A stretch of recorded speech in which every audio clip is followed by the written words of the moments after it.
Bond मामले में SBI को तगड़ा झटका लगा है। सुप्रीम कोर्ट ने एसबीआई को कड़ी फटकार लगाई है। फटकार लगाते हुए 30 जून तक समय बढ़ाने की अर्जी को खारिज कर दी है और एसबीआई को कल तक का वक्त दिया गया है। सुप्रीम कोर्ट ने कहा है कि एसबीआई कल तक आंकड़े उपलब्ध कराए। 15 मार्च को इलेक्शन कमीशन इस डेटा को पब्लिश करेगा। सुप्रीम कोर्ट ने एसबीआई को सख्त चेतावनी दी है कि अब अगर आदेश का पालन नहीं किया गया तो अवमानना का नोटिस जारी किया जाएगा।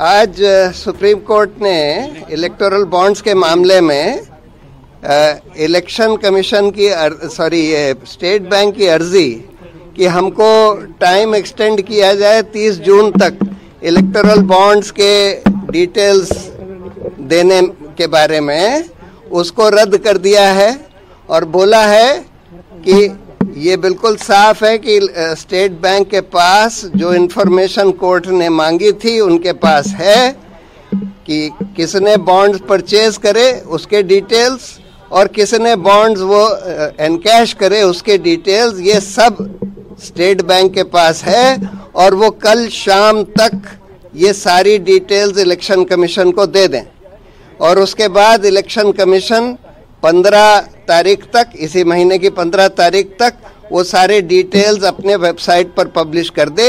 और पहले भी जो इन्फॉर्मेशन 2019 से पहले के बॉन्ड्स के बारे में जो पॉलिटिकल पार्टीज को देनी थी इलेक्शन कमीशन को, जो उनके पास आ चुकी है, वो सब भी इलेक्शन कमीशन 15 तारीख तक पब्लिश कर दे।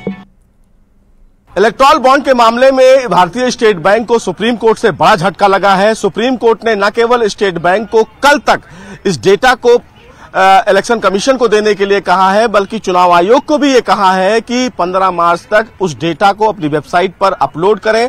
एसबीआई की तरफ से सुप्रीम कोर्ट में एक अर्जी दाखिल की गई थी और ये कहा था कि इलेक्टोरल बॉन्ड से संबंधित डेटा को अपने रिकॉर्ड पर लेने के लिए उन्हें 30 जून तक का अतिरिक्त समय दिया जाए, जिसको लेकर अवमानना याचिका भी सुप्रीम कोर्ट में दाखिल की गई थी। जया ठाकुर जी हैं जो फिलहाल याचिकाकर्ता हैं, जिनकी याचिका पर सुप्रीम कोर्ट ने आदेश दिया। जया जी, इस पूरे मामले को कैसे देखा जाए, क्योंकि एसबीआई को एक बड़ा झटका आज सुप्रीम कोर्ट से लगा है? जी, मैं काफी खुश हूं कि कोर्ट ने इस मुद्दे की गंभीरता को समझते हुए एसबीआई को कड़े निर्देशों में कहा है कि आप कल तक अपना जो है डिटेल्स आप सबमिट करें, अदरवाइज इसको कोर्ट की अवमानना मानी जाएगी।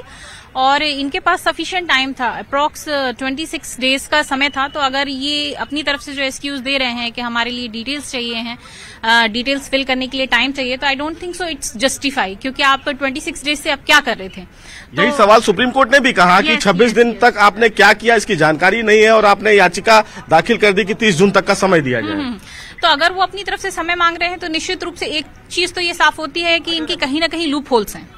तो जिसको ये फुलफिल करना चाह रहे हैं उस टाइम बीइंग में, अगर वो कल ही उनको सबमिट करना पड़ेगा तो वो चीजें करनी पड़ेंगी जो उनके पास वास्तविक में है, उसको मैनिपुलेशन करने का टाइम नहीं मिलेगा। तो मुझे लगता है ये कोर्ट ने बहुत अच्छा फैसला दिया।